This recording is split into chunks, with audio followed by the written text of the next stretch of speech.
Welcome back to Noise Avocation Podcast. I'm Ryan here with Jeremy as always. How's it going?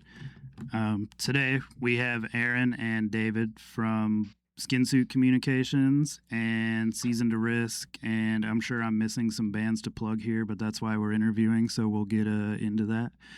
You guys are, well, first off, thanks for jumping on the show. Thanks for having us. Absolutely.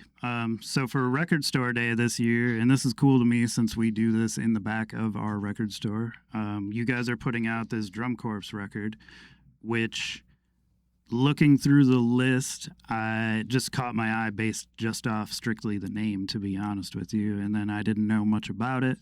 I ordered it literally based off the name.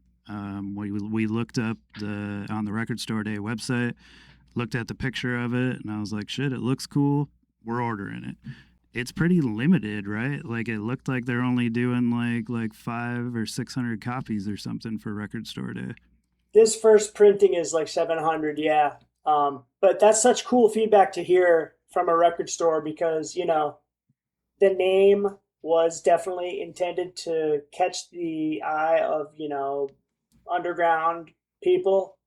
And then the artwork also was all obviously done very intentionally to like make it clear to, you know, the right subgenre of, you know, heavy music people where this is coming from. It, you know, is sort of aiming to look like an early 80s American hardcore record, like Raymond Pettibon kind of old Black Flag artwork.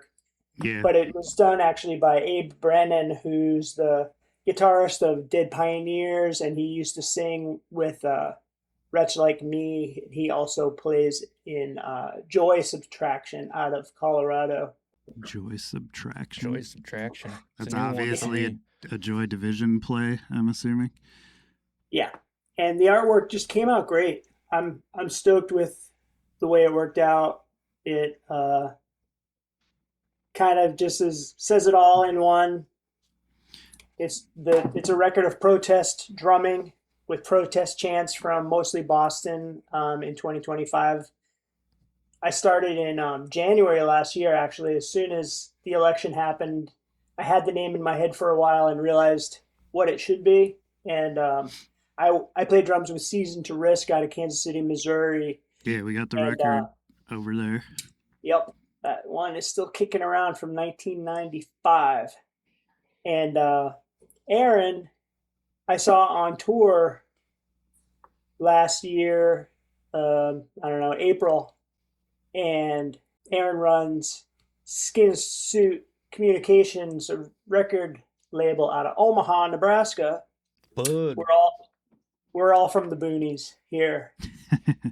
I had kind of seen his stuff before, and I saw, you know, he had some projects on his website that were like benefiting Native American youth, and he was just doing some obvious like art for art's sake.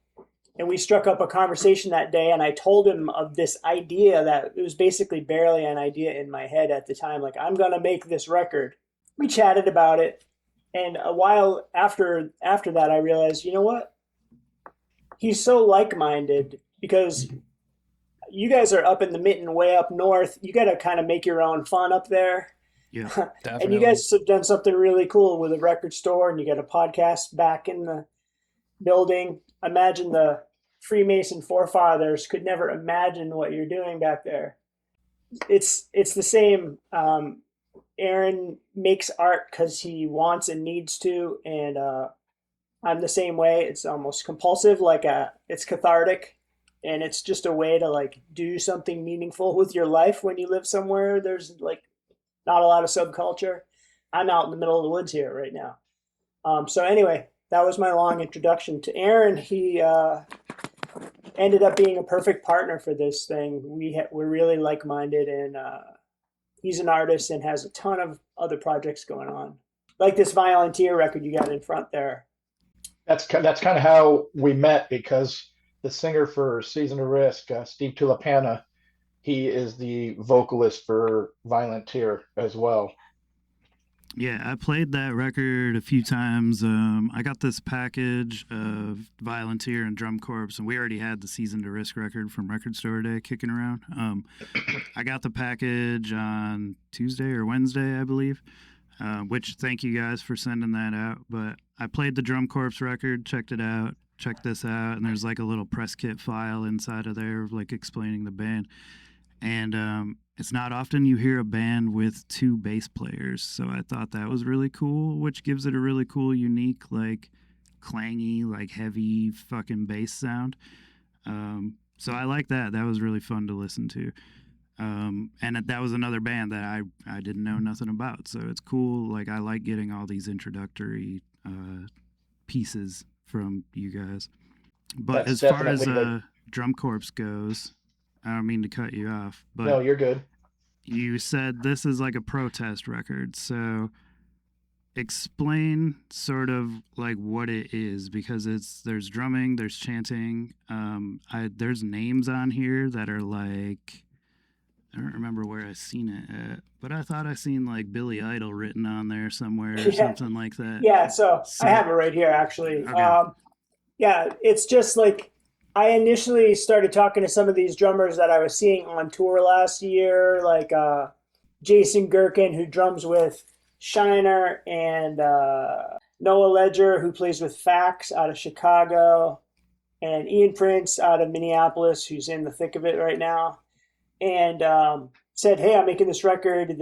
They're all like great drummers I've known like basically my whole life, but also kind of outspoken on the internet as far as like, oh my god, what's happening in this country right now, and sort of like-minded." So once I got the word out that we were doing this, all of a sudden it grew to include other drummers from some crazy bands stepping up to get involved, like Blake Fleming from Mars Volta and Dazzling Killmen, Greg Saunier from Deerhoof, Chris Enriquez from Spotlights and Julie Christmas, Kelly Scott from Failure.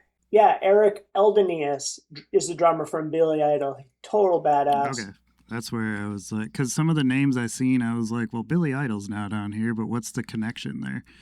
So I didn't know if the songs were written and arranged by them or you, and you had other drummers execute it, or how that worked. Yeah. And I just want to also mention Matt Chamberlain, for crying out loud, plays on this record. He played drums on the first Pearl Jam record. He played with Bowie.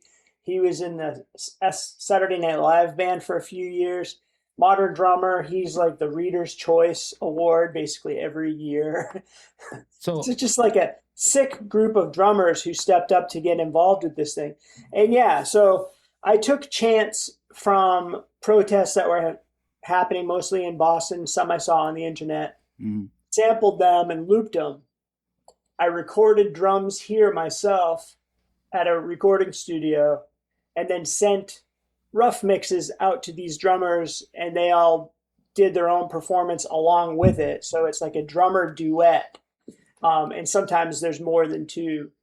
And it's just drums and protest chants. Yeah. And I've only ever played in hardcore and underground bands, and this is yet another like super unpopular, basically not even a genre. It doesn't exist. There's no audience for this. But I just had this feeling that it would be something useful because, and I actually wasn't 100% sure, but I have since learned that it's pretty common in some protest movements to have recordings to sort of set the pace for protest chants, because nothing sucks more than being at a protest and having like two dudes with bongos out of time with each other and like three people start chanting and then the whole thing falls apart and just sounds so feeble. Right. I want it to be like a death metal wall of resistance, because I don't really love politics, frankly, but Nobody what's does. been happening is just illegal, immoral, un-American, straight up moving towards fascism and getting really creepy and defying the Constitution.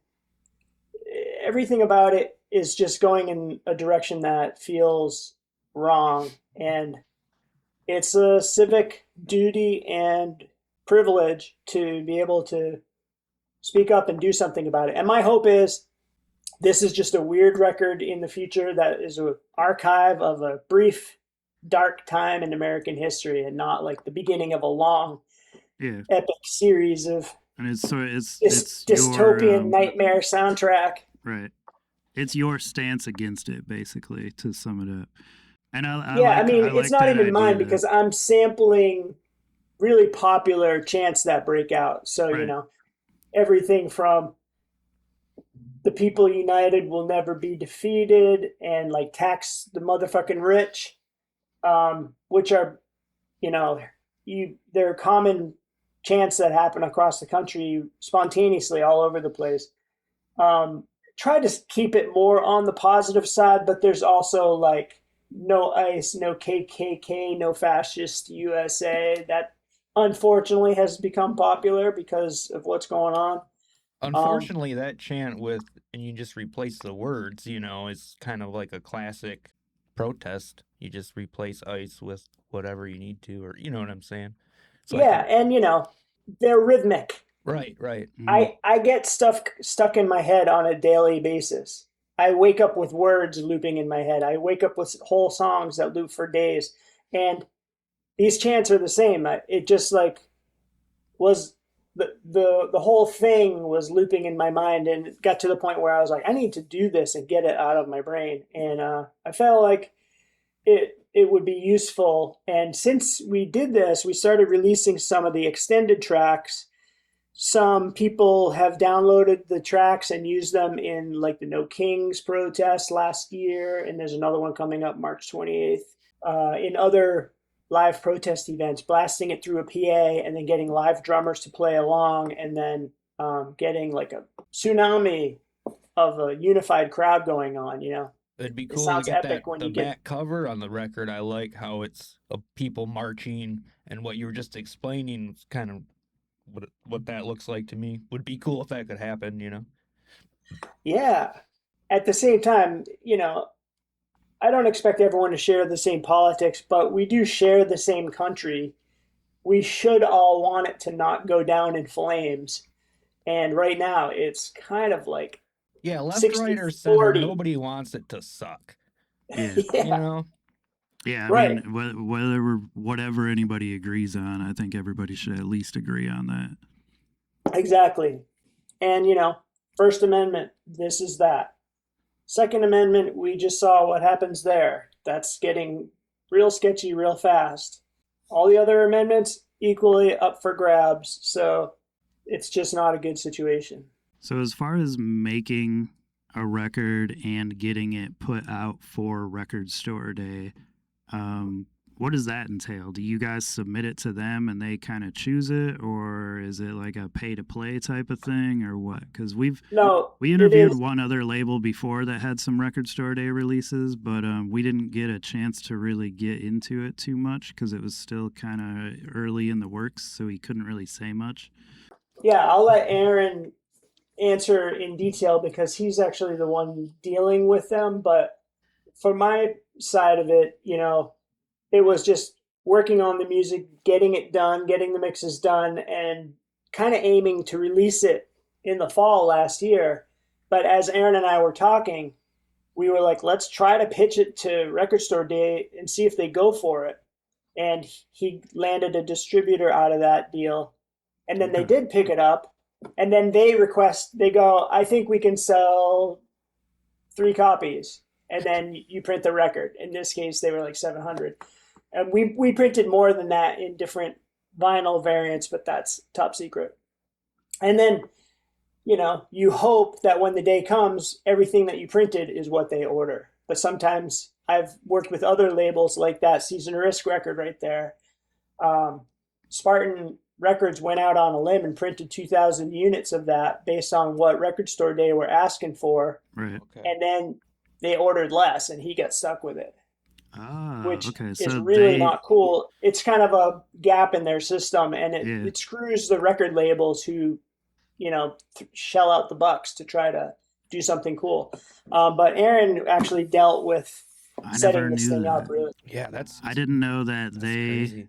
Record Store Day as the entity ordered from the labels what they were like as a request type of thing. Like, say they were like, we think we could move 2000, but then come date they're like, well, Taylor Swift announced something, so we think we're only going to sell 500.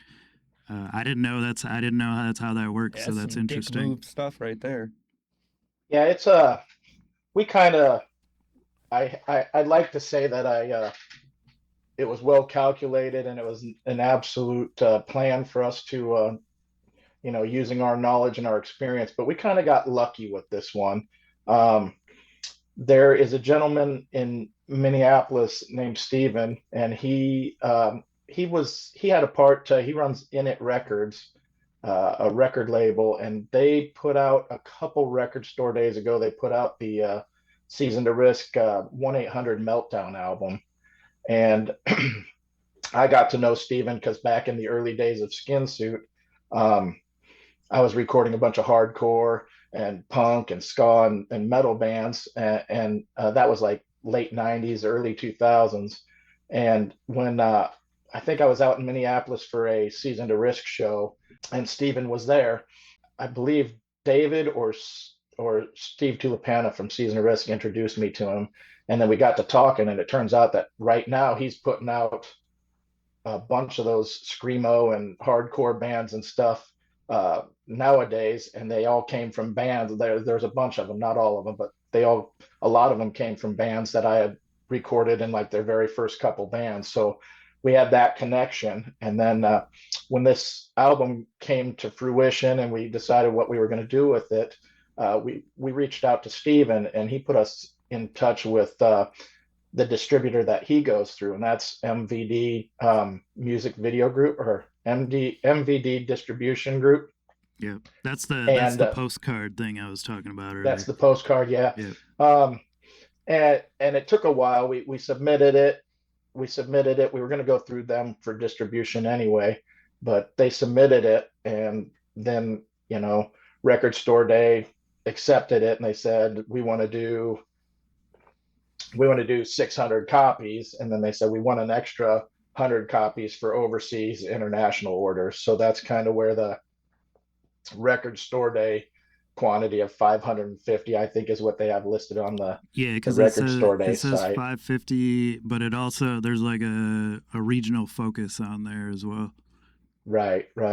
So it's I mean, we got kind of lucky there, and honestly, I had no experience with it other than going to Record Store Day and being a huge music fan, spending all of my paycheck Which buying makes up it whatever. that's why I love doing this, man. It's just like, it's so cool to be a nerd about it, and then now you're putting out your own shit. Like, What's ask for- wild Right. about Can't ask for more. It's cool. I think I'm going to freak out if I go to the local record store and stand in line For on your the own? 18th For and your I own see record. somebody actually picking up my album while Yeah. I'm getting, Yeah, while I'm getting like the Meshuggah album or something would like that, definitely be So a at highlight. the store, we obviously, like, terms of Record Store Day, you can't take orders or hold things, etc.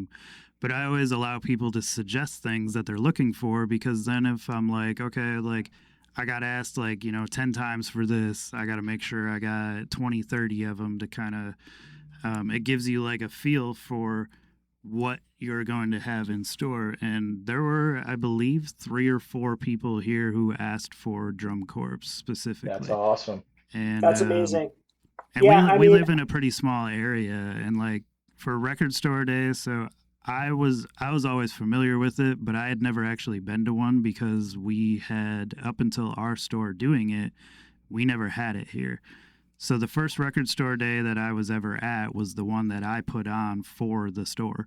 Yeah, it's a cool event, and despite my criticism about them saying that they want to order one amount and then ended up ordering less, I understand that's just part of doing business or whatever, but we're just infinitely lucky and grateful to get picked up by Record Store Day, because for a project like ours that no one's ever heard of because it didn't exist until now, Right. and it's not a popular genre or a thing that's happening, it's just so cool to get the instant distro of Record Store Day, where suddenly you're in stores with vinyl nerds on the day that they're out shopping.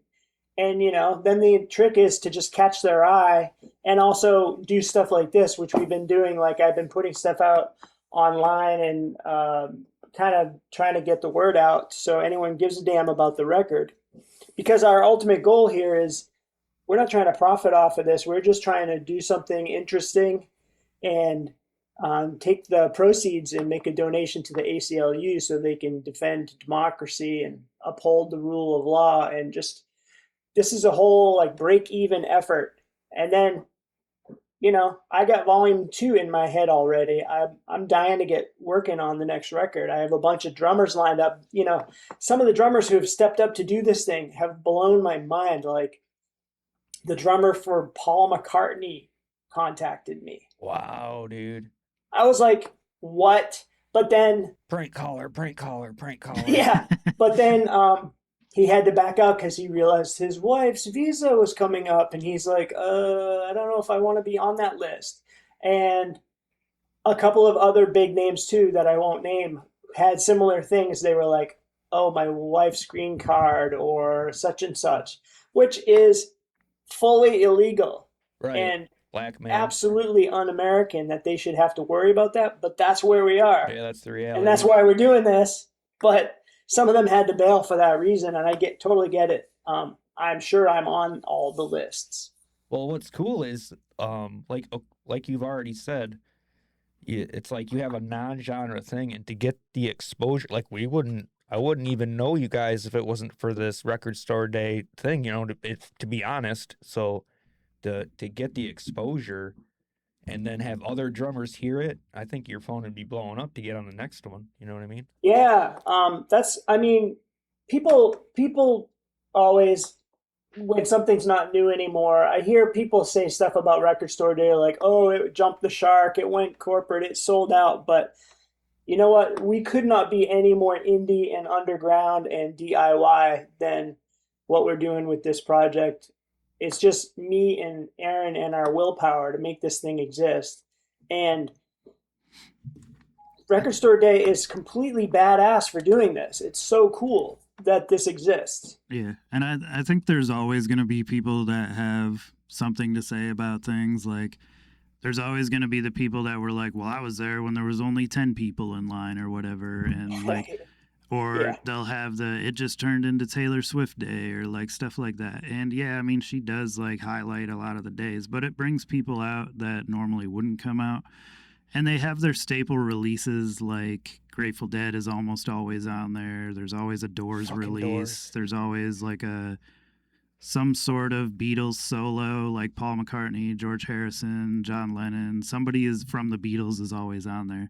There's usually a Fleetwood Mac, but then you get someone dead always has a new record, is what you're saying. Right. You always get to, or they found Basement Sessions or whatever. From a business side, I understand that because there's always going to be a fan out there that's going to buy this stuff. So whether or not they've already done it, you've already seen it, how many albums of the Doors bootlegs can you really find, etc. If people are buying them, they're going to keep printing them and keep putting them out. So that's that. But then you get to like the underground things like such as this or such as Season to Risk, or there's been many of other represses that are long awaited or never done before that I've seen. So I think it's like I understand a portion of where the people are like, well, it went kind of corporate, but then I still see stuff like that come out and I'm like, it's still very much indie based, and it's not like you can go to Target and wait in line for Record Store Day items. The day that happens, then yeah, that'll be the day where you're like, shit, this went corporate. Yeah, but at the end of the day, it's about the brick and mortar store, So Yeah, that's what I was gonna say. I'm the guy that goes and gets the albums. Like I think can't remember. It was maybe the last one or the one before that. It was either Black Friday or the previous one in the spring, where like Norma Jean re-released their Wrongdoers album, and Yep. that's the one that I'm going for. Public Image Limited or the Modern Lovers or something that I know. I mean, most most of what I get is like the stuff that the stores only get like 2 copies. So I'm fighting somebody over it. But the thing that I really like about it is the fact that it's keeping the whole brick and mortar stores, that record store days for record stores like that, record stores like your store. Um, it's keeping people buying the physical media and saying screw it to like streaming and stuff, because I'm one of those guys that has to have a tangible thing in my hands. I love the liner notes. I love the idea of releasing an entire album that's a collection instead of like just a single here and a single there. I Hmm. like the full, the days of listening to an album from start to finish, and being able to really dive into the liner notes, see who recorded it, see who mastered it, see where it was pressed. All that stuff is, and there's a lot of people like me out there, and that's what Record Store Day is awesome. I Why it's awesome actually, to me. I don't think there's a lot of people like you out there because people don't know how many record stores you've gone to in the past year. Yeah, Uh, yeah, and I think that this time around, and this is probably where you guys found out about us, was other than the list, was I'm that guy that's developing like kind of a grassroots kind of old school DIY distribution thing. And this year, once the record store day list came out, I started going through the list of all the different stores and contacting them to let them know more about the album and stuff, because I'm like, I can either sit by and hope that record stores decide, hey, this looks kind of funky, I'll give it a shot, or I could like reach out to them and send them a picture of the cover art and who all's involved, and kind of give them more information so that hopefully they pick it up. And that's kind of the way I am, is I like to develop those kind of relationships with the store owners and stuff, so that when I'm traveling, I can go in and I know them by their first name, and I can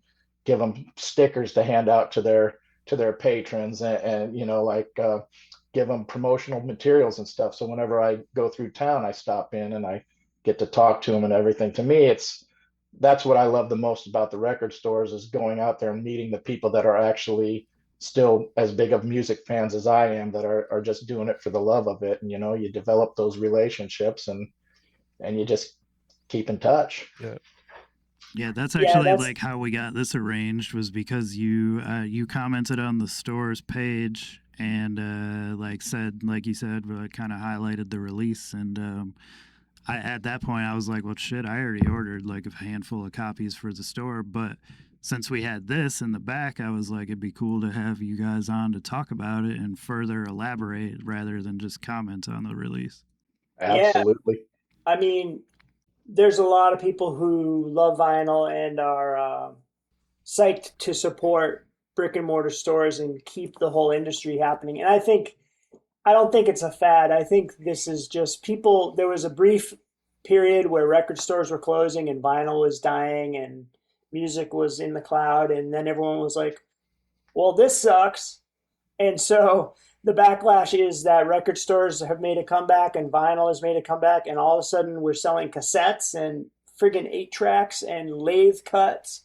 And Lathe it's cuts. totally like the Gen Z are fully on board for physical media. They're collecting VHS tapes, for crying out loud. But I was saying that Aaron is We next sell a level lot because, of VHS tapes and a lot of yeah, cassettes. Not many eight Aaron is tracks though, but we do sell a handful here and there. Aaron's next level because he has a vast collection of record store T-shirts from traveling across the country and going into every single shop and saying hi and buying the shirt and making friends and building out a distro network like the way it used to be done. Even though you don't have to do it that way, everyone's digital now, but doing it old school is just cool. Yeah, to me, it's all about the relationships that I make. Um, that's kind of what I like most about this, is all the people I meet along the way. That's why we love doing this, man. We did also make a CD for the kids or for the Gen Xers, I'm not sure. But we used the color version of Abe Brennan's art just to kind of make it special and do something different. And it's super limited. That's going to come out on May 1st after the Record Store Day event has taken place. I'm going on tour in June. a couple of months. The first week of June, for a couple of weeks with Seasonal Risk, playing the Midwest. Not making it to Michigan this time, unfortunately. We were there last year. We usually play Cleveland. Always Cleveland. I mean, Cleveland, and then maybe Detroit. Yeah, there's Kind a of make it up that little bump, but we Yep. don't get way up north.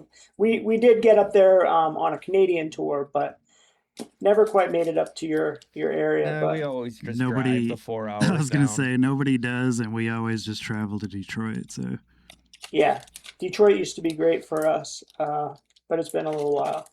So once I'm able to fulfill David's lifelong dream of playing a live set at Third Man Records, um, once I get that, we'll have to invite you down as our guest. That would be That'd be fucking sweet. amazing. So speaking of Third Man pressed this record up. Was that who you had in mind, like from the get go, to press it up, or how did that come to fruition? David, do you want to take this, or do you It want me came to? out. It came out so sick. I am so psyched about how this ended up coming out. We talked about a few labels we wanted to work with, but I was like, I don't really want to be shipping overseas and just doing it cheap because it's cheap. And Aaron did a lot of legwork to look into the label options. And the more we looked, and the more I heard Jack White speaking out in public, completely in sync with what we were doing, I was like, I kind of feel like Third Man is the way to go. And Aaron looked into it, and it just seemed like the best choice. And they really are leagues beyond the competition as far as the quality. You don't get sharp edges on the vinyl. The jackets aren't split at the seams. Some print runs you get like 10% damages or something right from the printer. Right. But these things are all really nice. I think when we originally first talked about doing this record, I told David I was going to get like 3 or 4 different price quotes from different places, and like I said, there's family that's up in Michigan, and I was traveling there for a wedding, and we were only like 30 or 40 minutes from Detroit, and I'm like, I want to go to Third Man Records and check that out. And at the time, I didn't even realize that their pressing plant was actually a part of their store as Yeah, all well. in one. Yeah. So that time it was kind of a last minute thing. So we didn't, all the tours and stuff were booked out. But the next time I came back, I went and toured the actual facilities. I was just really impressed with it. And at that point, I kind of knew that that's where I wanted to go with it. But when I think I was meeting down in Kansas City with David and the Season to Risk guys because they were playing like this weird show out in Emporia, Kansas at like a disc golf course. And That was I was fucking rolling weird. into town, and I had like, because anytime I go anywhere, I've got my bag of records and I try to stop in at all the record stores and everything. So I had a whole day planned. And as I'm getting into Kansas City, I just get a text from David, "Hey, are you here yet?" I'm like, "Yeah, I'm just getting into town. I'm going to head to some record stores." He's like, "Change of plans. Meet me at this bakery, down in Westport. Wasn't it Westport? Is that Yeah. what? Uh, and so I did that, and he kind of hijacked my day. But it turns out that we were heading to the same record stores after that. And once I gave him the price quotes and everything, we kind of decided that it was going to be Third Man that we were going to do, that we were going to go through. And I believe I've kind of made the decision that I'm for the rest of our stuff, from here on out, we're going through them because they did a bang up job. Anything I've ever heard from them it's fantastic.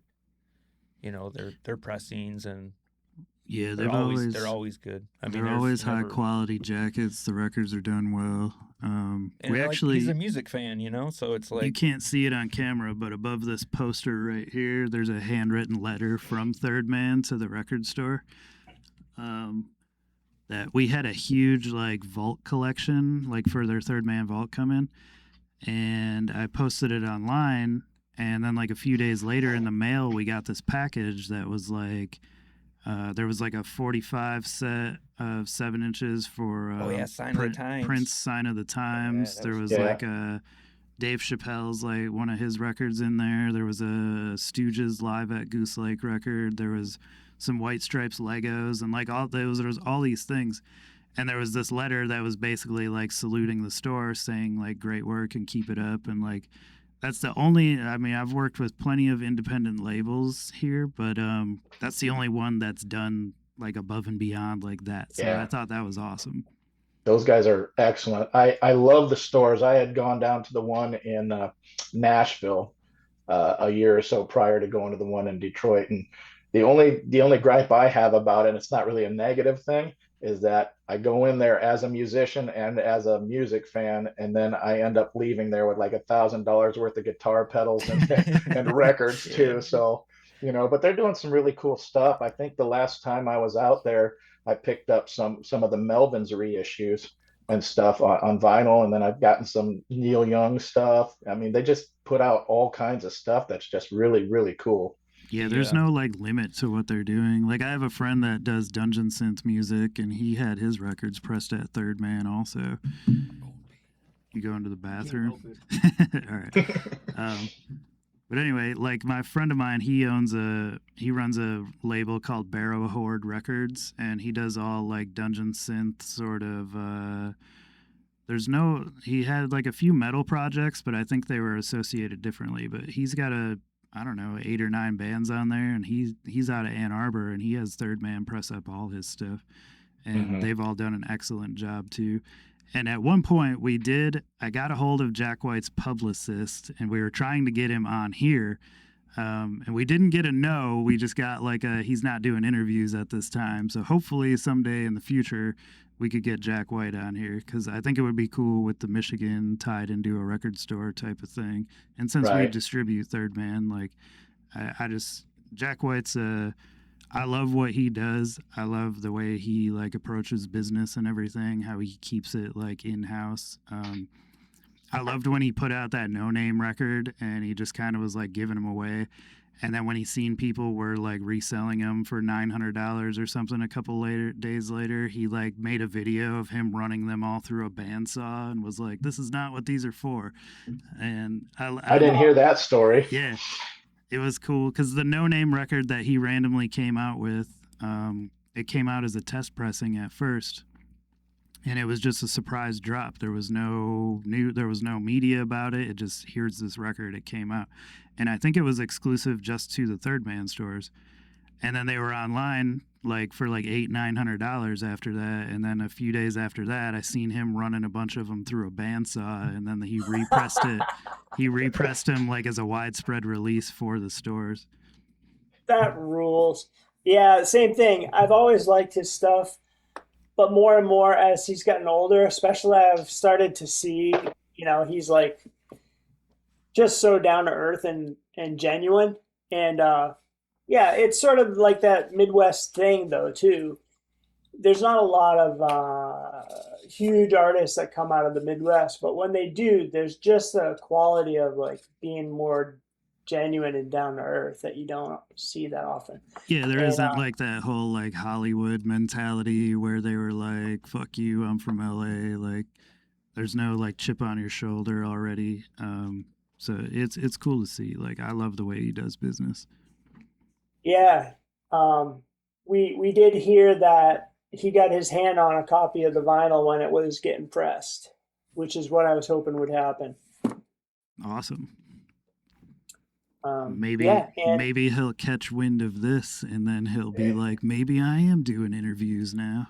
Right. And then you'll get your Make-A-Wish, David, and you'll be able to do a Drum Corps live from Third Man. Yeah, it would be awesome. It would be a sick venue to do it just because of who he is and his political stance. The live iteration of this is gonna be something different every time it happens based on what drummers are around, who I can get to go where, how many protesters I can get to show up. Yeah, every show would be unique. Do like a 5 to 10 minute version of each piece, but heavy on the drums, see if the crowd can keep up with the volume. It's just when you get it right, it it just like gets you so amped. I was telling a story the other day with Aaron.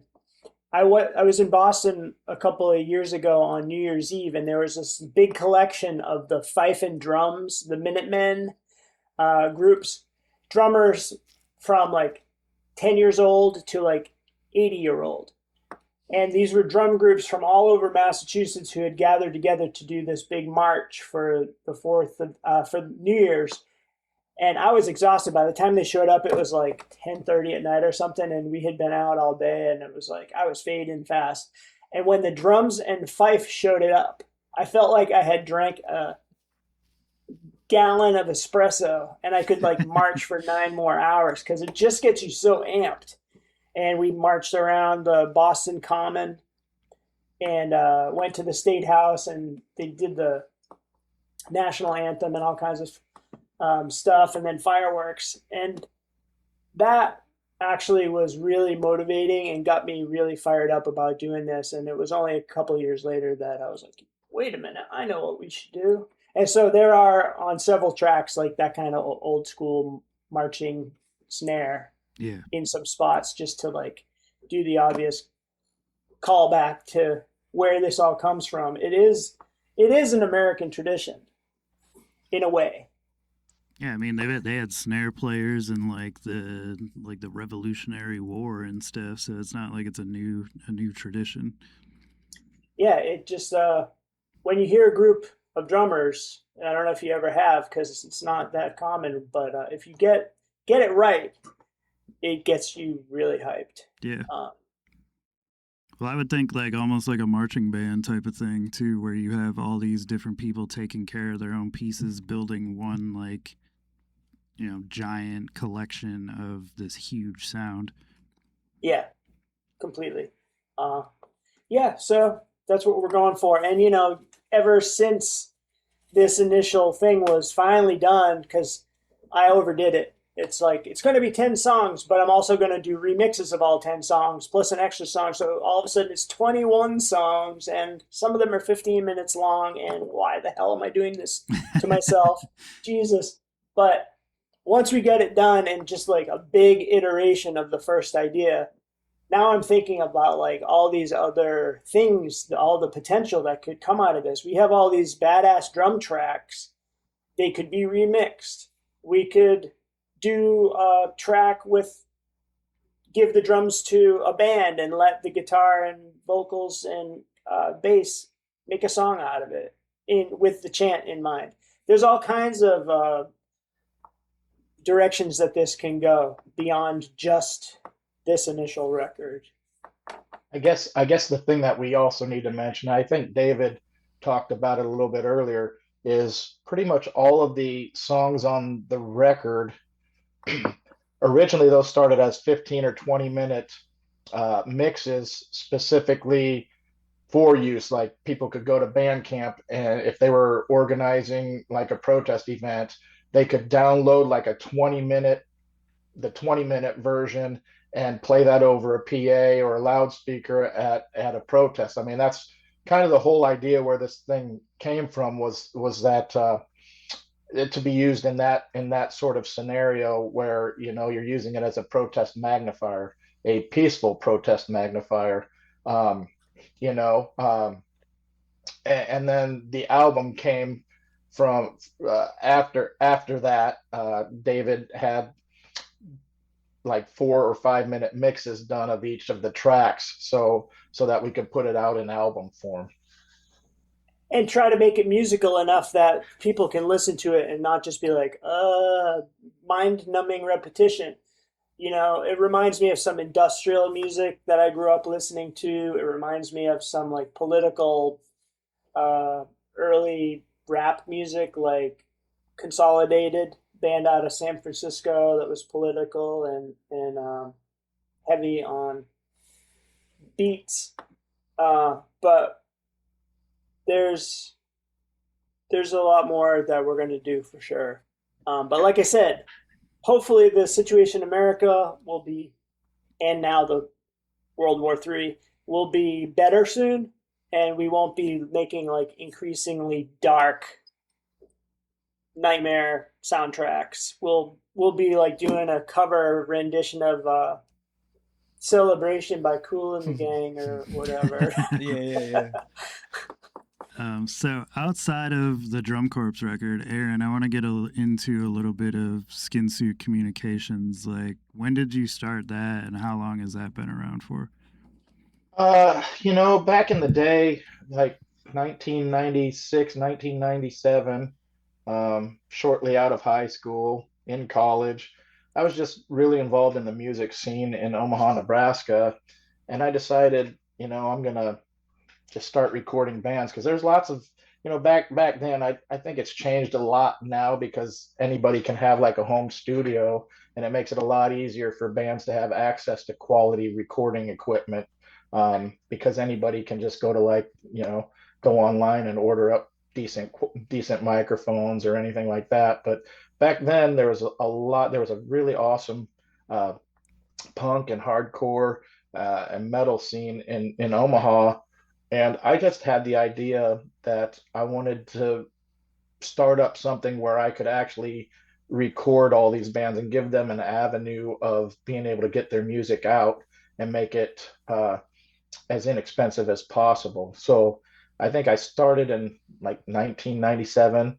And it just started with me having like one of the first generation digital 8-track machines that, so we had to get kind of creative on how we recorded. But then it kind of grew and it grew and it grew, and it was cool. And at the time I was also working at a CD manufacturing place in town as a graphic designer and the manager of their production floor.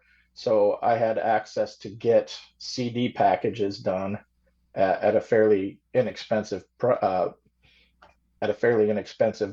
So, and it just, then it turned into me learning how to screen print, and it was very much a DIY uh, way that I went about things. So I was able to help out a lot of bands, and even I didn't really I recorded so many bands. I didn't release all of their albums, but I at least got them recordings that they could go take and use uh, for themselves.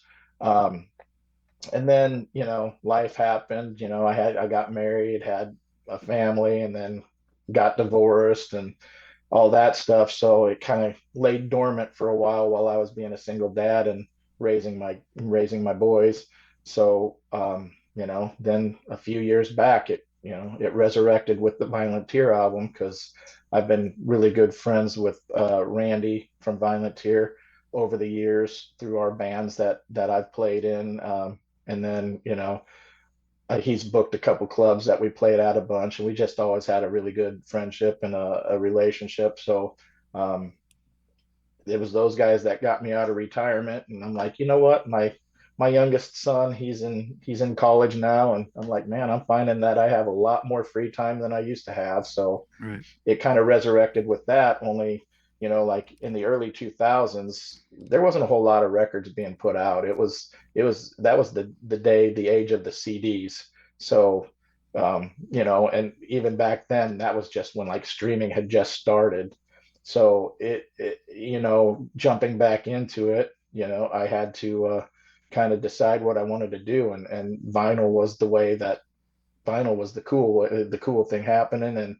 And I've always wanted to do records, and with the revival of records in popularity, it made sense to primarily focus on releasing vinyl. So we do limited runs of CDs because it seems like the younger kids and stuff, they'll still buy CDs because a lot of the younger people don't have $25 for a record. So if you can give them a CD for $10, they're pretty psyched about that. But so that's kind of how things progressed, I guess. Yeah, I see a lot more kids buying CDs than older guys. Um, and I think the price does definitely have to do with that. But I also think about, like, depending on their age, they didn't grow up with CDs. So to them it's like that's almost like not quite their version of records, but on kind Pretty of sort of close. like they never had it. And I see it with cassette tapes too. Like the people that grew up with them and had them, they're like, I got rid of all mine. I don't want those. Like, but and it with records, it doesn't seem to be that way. There's the guys that started, way back when, and they're like, oh, we've been collecting since the '70s or whatever. And then there's people that got into it later on down the road. Those seem to be pretty timeless, but CDs and cassettes seem to be kind of like an up and down, back and forth type of thing. Yeah, it's kind of interesting because this past weekend I went out to Denver, Colorado, because a friend of mine that lives out in Fort Collins, he has a record label out there, and they were having a label showcase with like 5 or 6 of their bands there, and I decided to fly out there and spend the weekend out there supporting him.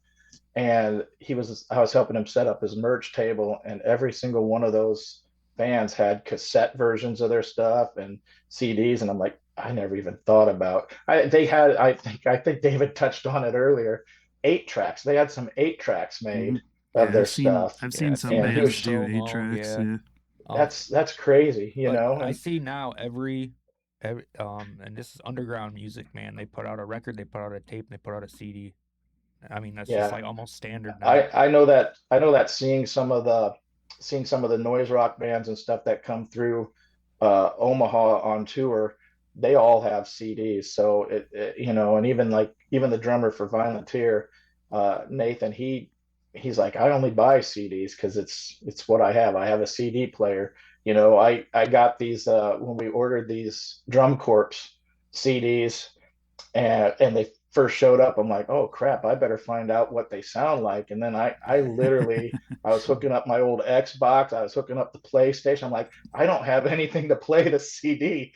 So I ended up going over to my buddy Greg's house because he's got an in-home studio as well, and he had something that we could listen to and play it. I'm like, Isn't okay, that it funny? sounds good, you know. Digging for a So CD player. There's right, new players showing up though. Companies who are specializing in making like a new Walkman, basically a new tape player, a new portable CD player. So I think there's going to be like at least some small industry going I on. In purchased a remake little all-in-one tape player thing, and I also have tape decks and CD transports and whatever. And the cap stands and whatever they use, those things sound like shit. Like it is better to. I'm just saying of what it is. It's better to go buy an older tape deck, like a whatever brand, right. because the cap stands, the parts inside, it's different. Yeah, I did find one company who's like talking about that. Like we have the highest quality components, and they're trying to outdo the old quality of the peak in the 80s and 90s. But there's Yeah. also some cheap ones out there for Yes, sure. sir. Um, I really appreciate what you guys are doing, and I know the effort that it takes to just make a store happen out of nothing and create a scene out of nothing. It's sort of something we have in common with a record store like yourselves and the record label like Aaron. And I hear in my area we used to book halls and put on shows and set up a merch table and make zines and Xerox flyers and like make something out of nothing basically. And so I really appreciate what you guys are doing because I know it's like a labor of love, but it's also a lot of work. Yeah, especially record store day itself is a lot of work, and it's always a gamble too, because you never know how much stuff you're gonna get. Um, you could order 10 of something and receive one. You could get 5. You could get all 10. You could get none. Oh wow, I Yeah, had it's no a idea gamble. Yeah, about that. Yeah, you never know. And it's all allocated between. There's 1,500 stores that are participating. You got a release that has 1,500 copies, and every store ordered 5 of them. There's going to be stores that didn't get any. well, and there's like, because there's a few record stores that I've gotten a hold of, and I follow on their socials, and they'll sit there and read off their list and how many of everything they ordered. Yep. And there's a lot of the bigger stores that bigger type chain stores that will throw in an order for like 100. They'll just shoot for this, shoot for the moon and Yeah. throw in, they're not getting that many records, but it kind of sucks that, No, it that takes away they could from be the hoarding. smaller stores Yep. because you Yeah. get a store that, like, and I'm not saying they do this, but like you get a store like Amoeba in California, they have the revenue, the population, etc., to be able to be like, well, we're just going to order 300 copies of this record. And it'll sell. And they'll sell. And if they don't, we have a big enough online store that will sell it there. So it kind of sucks in that aspect to be like, okay, well, I put this out of pocket. Like, the money that goes up for record store day, however much it may be, it continues to grow each year. But like it comes out of my own expense. Like it's not like I have some big, like huge, 30 years worth of the store being a thing backing this. Like, so like I said, it's always a gamble. I love doing it. It's a lot of fun. I like seeing how many people it brings out. I like seeing new people come in each year. People are always really supportive. They're really complimentary. Like, you're doing a great job on this. It's cool. We have people that travel. We've had people come up from Ohio that are like, I come here because I like the way you guys do things, because other stores will, every store hosts the day differently. Like some stores might alphabetize everything. They let everybody in all at once and they're like, all right, have fun, throw elbows. It's like, get what you got to get. We do it a little differently, where it's more like we hand out numbers in line to everybody who based on how they arrived. And we just go from there, call the people up as they're coming. You can buy one of anything, but no duplicates to avoid resellers and flipping.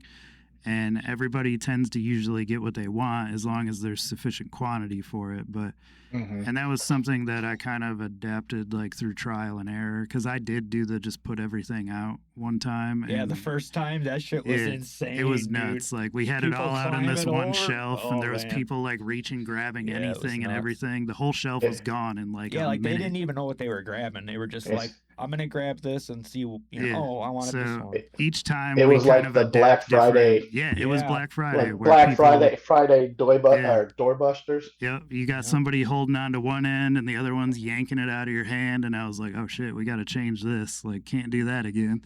So we just swapped it around until it worked pretty flawlessly, and now the system that we got, like, it seems to work well for everybody, and nobody's ever complained, and they're always real happy. Because I feel like if you get to the store at 4 a.m., 3 a.m., 2 a.m., you camp overnight or whatever, you should have the right to pick first of what you want from taking the time to sit there and do that. Like, you camped out, you got there at 3 a.m. or whatever the case may be. So if, like, say you wanted a release that was in the A section and then the other one's in the S, you got to fight your way to the other side of the store and potentially not get it. And you just waited there for 10 hours or whatever. Like, so we do it to where it's like pretty fair for everybody, and people love it. And it's awesome to see like everybody being supportive of it and continue to come up and like spread the word about it. And we always get really like high praise Yeah, for there's how it's never any arranged. fights, and I haven't seen anybody cry yet. So Right. Actually, I did see somebody cry. You did see somebody cry? Yeah, this one little girl, because she couldn't get Taylor Swift because we were Oh. sold out. I felt so bad, like, but I missed that. it was what it was. But the Taylor Swift titles and stuff, those are the ones that they press considerably more of. Fuck. Oh yeah. So sometimes they don't even show the quantities. Like Yeah, there it's was so one year, ridiculous. they're like usually you see a record and like they're in like the 2,000 to 3,000, maybe 4,000 range, and you're like, okay, there's a decent amount of those pressed. The Doors, Grateful Dead, etc. You'll see 10,000 copies of or whatever, and you're like, damn, that's a big number. Taylor Swift will do 150,000 copies, and you're like, and then there's for a month after there's releases that are backed up because they were like, all our pressing plants were busy pressing this record, and stuff gets delayed for record store day, pushed back. Other bands that had a date in mind to release their album get pushed back. It's always, I don't think there should be a quantity of 125,000 for record store day. I understand that she's a huge artist and everything, and I'm not trying to sit here and bash her and whatever. What she does is cool for her and whatnot, but like that I think is where, like what we mentioned earlier, where a lot of people are starting to feel like it's gone like more to a corporate direction. It also kind of doesn't make sense because if she did that same thing on April 25th, Right. It would people have will the still same. show up and buy the hell Yeah. out of it. Yeah. So it's kind of like clogging the channels. Yeah. Oh, it's definitely clogging. Like when one of those releases gets, she has the power in the company to be like, put all this shit on hold. I want my shit pressed.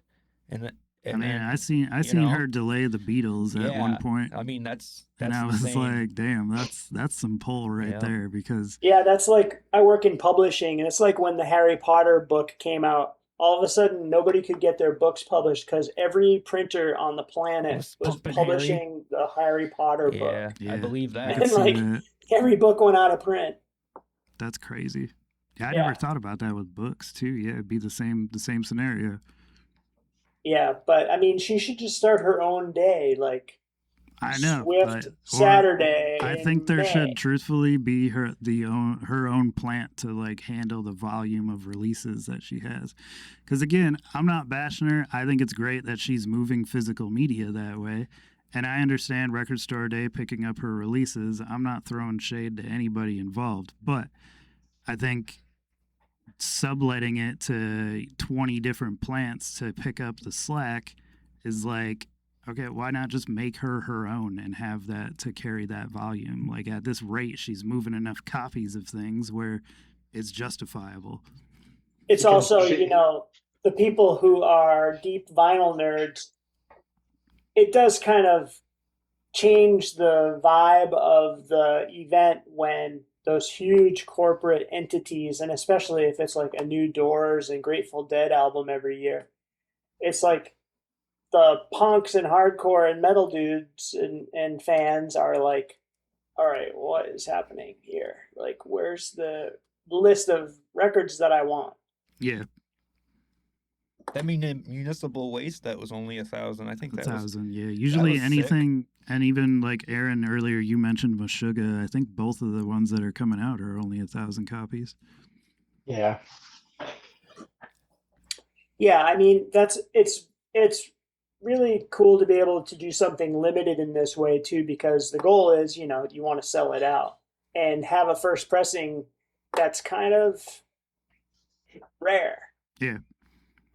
We can always print I'm hoping more. we receive more than one, just because of how limited it is. Like, because like I said, we did have like 3 or 4 people that like that was written on their list. They're like, I'm not really sure what this is, but it sounds cool. Which is, and again, like cool to do this because I told some of those people about it, and they're like, oh shit, no way! Like we get to like learn about the record.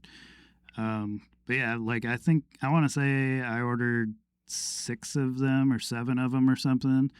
I would be surprised if we get like 2 or 3. I know I, we'll at least get one, but like I'm hoping I, that it's not like, oh sorry dude, I gotta cut all you other guys short. yeah, you're gonna have to let me know how many they actually send you. That I'd like to know that. Yeah, I'll get in touch with you about it for sure, and I'll let you know like how it was received, like how well it did, etc. And I mean, even That'll be. if I have to make a customer happy, we got an extra one here that I'll do what I got to do with it. We might also have some secret stock in the Mm-hmm. background coming up. Mm-hmm. Yeah, edit that part out. Yep. Yeah, I will.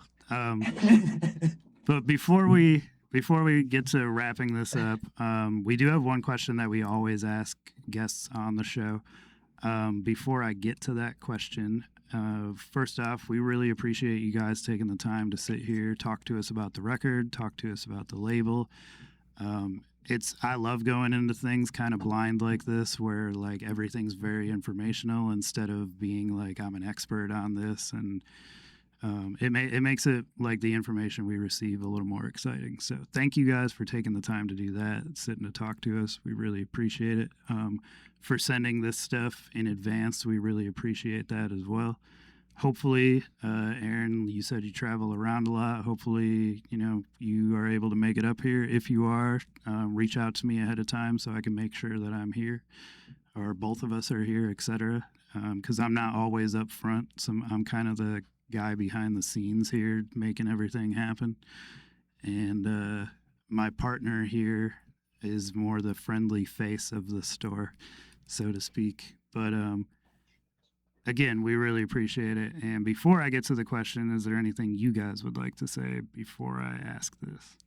Well, is it okay if we kind of have David talk about the upcoming Season to Risk tour? Because Absolutely. they've got some interesting information coming up, and they'll also be playing at a festival that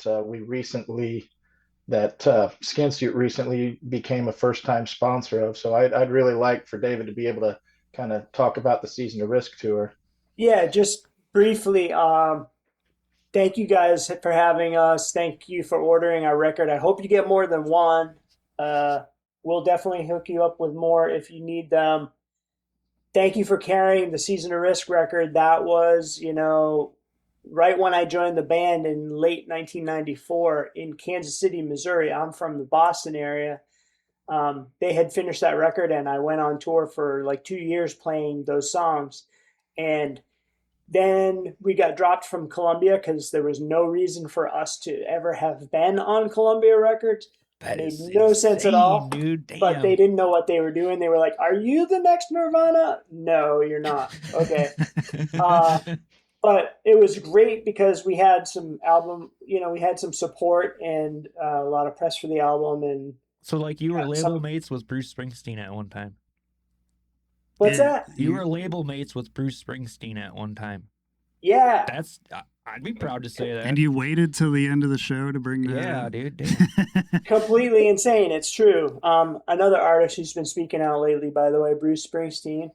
But yeah, so we had some support, and we, earned some money touring our guts out for like 10 months out of the year, and saved up and built a recording studio. And so we have like a perpetuity going on in Kansas City where we've got our band still going 30 years later. So it's really cool that you guys are carrying that record, and, some new ears can check it out.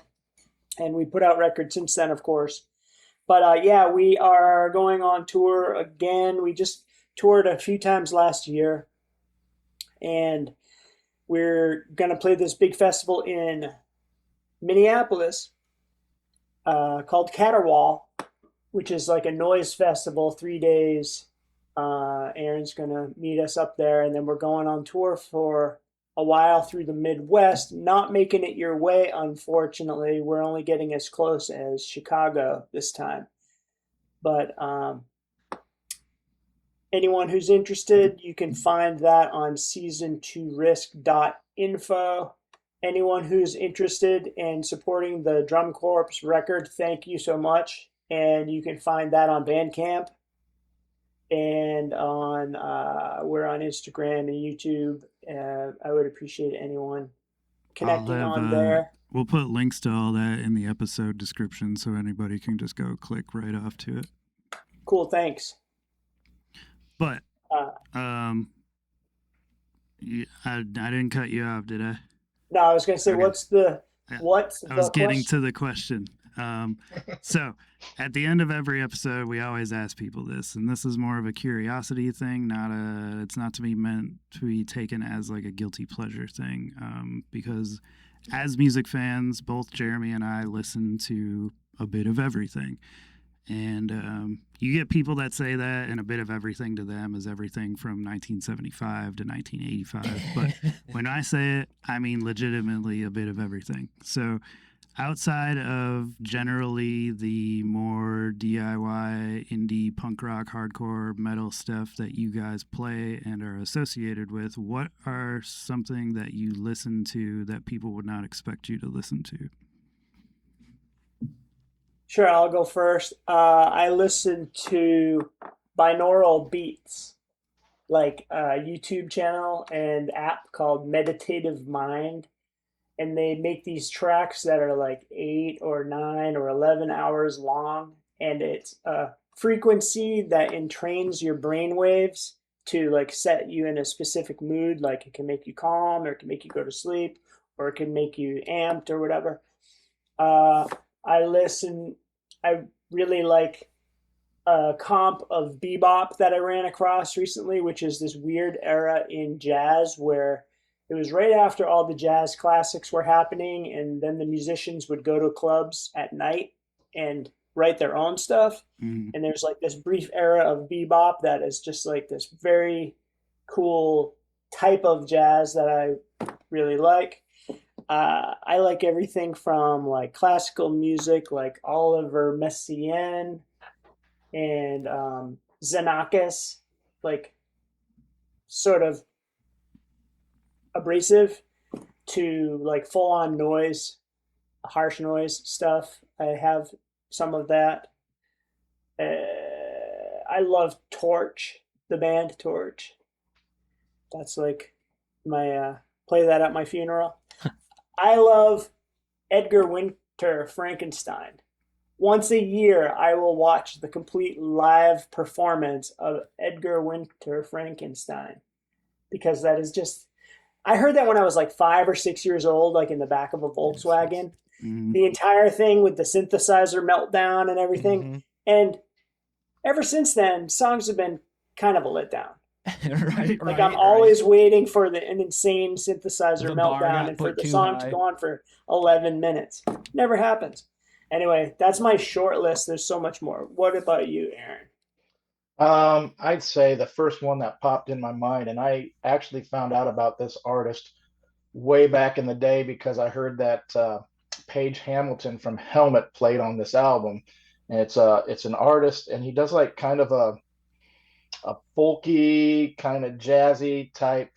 I mean, all of his albums are a little bit different, but Page Hamilton played on this album called Trampoline by Joe Henry, and he just does amazing, amazing stuff. So, I mean, anytime I have an art opening at my gallery or whatever, it's pretty much just a hit shuffle on my Joe Henry collection. And then he's related to Madonna somehow because it's like it's weird because he's got a song called Stop, and Madonna heard it and she really liked it. So then she did her own version of the song, and it's the one where she's dancing around in like the cowboy hat and the cowboy boots and stuff. But if you listen to the Joe Henry one, it's more kind of like a lounge jazz type sound to it. But Joe Henry, I love the hell out of that guy. There's another good kind of folky type musician uh, named Hayden. I think he got mildly big in the 90s, but he's just an amazing storyteller, and there's so much emotion and just grit and interest. There's just the stories he tells are very interesting. Like in his songs, the lyrics, the stories that he tells are amazing. So Hayden's really cool. As a guitar player and a fan of guitar, Ani DeFranco. Most people wouldn't think that I would be into Ani DeFranco, Look at but his she mouth. is an incredible musician. Incredible. I had the chance to go see her live in Lyons, Colorado at the Rocky Mountain Folks Festival over my birthday before COVID, and it was like the best birthday ever for me. Awesome. Then people wouldn't expect that I'm a huge Cypress Hill fan. I love those guys. And Portishead is another really good one. I really love Portishead too. So those are some of my favorites. And Good then answers. I guess like and I think he definitely has a record store day thing coming out this year, and it's Mark Lanigan. I like all of his solo stuff. And Yeah. even the Modern Lovers are re-releasing their album for Record Store Day. I love those guys as well. Great Boston band. One other that hit me last year is that kid Jesse Wells. Oh yeah, I know who you're talking Just a about. righteous folk singer. The dude who's like out on the power line singing anti-fascism Mhm. tunes. Yep. He just is so real, and I just like the way it happened for him, where he's just like doing his weird thing and completely blew up. I think he got a Grammy for. I'm not sure, but I like that stuff as well. Good question. Thank you. That's I'm pretty. almost our favorite part of the show. Usually is those questions, because sometimes we get some answers that are like, I could have seen that coming. But a lot I of like when you elaborate. You know, a lot of times there's answers where it's like, damn, I wouldn't have expected that, and I love that because it's cool to see. It's I'm sure that David and I, as we sit here and talk, we would just go back and forth. Oh, I want to add this to the list. I want to add Yep. this to the list. Yeah. Yeah. Sometimes just jump in the van with us when we're going on tour, because I tend to kind of go out with them from time to time, and we just sit there and talk about music the whole time, and it's awesome. Yeah, Awesome. in the van, you'll hear the most eclectic possible thing. Like it'll be Esquivel, and then it will be like the Star Wars disco album, and then it will be Slayer, and then Right. it's some Disney soundtrack song. I think on the last time, and we were in separate vehicles, but I was in with Steve and Dwayne and Blackmore, and Steve started this game where it was the alphabet game, and he just had his Spotify up, and you just went around. Somebody, whoever's turn it was, you're the letter A. Just pick a band with the name that starts with the letter A, and they would pick something, and then the next guy picked something. So then you got to hear all this different other cool stuff that you might not have heard before. Yeah, see, we're really good at making our own fun when we're doing an 8 or 10 hour drive. Right. Yeah, you got to. Because you better be, or else your eyes are going to be spinning. Well, thank you guys so much again for having us. It was great to meet you both, and You too. we really appreciate it. Absolutely. Yes, thank you. We thank you guys. Very much. Thank you. Yeah, Thank thank you. you Cool. guys, and you have a good with weekend. good luck with your record store event. Thank you. I'm sure you guys' release will do well. You guys have a good weekend, and we'll be in touch with you. And thank you again for your time. Thank Thank you. you. Take it easy. Later.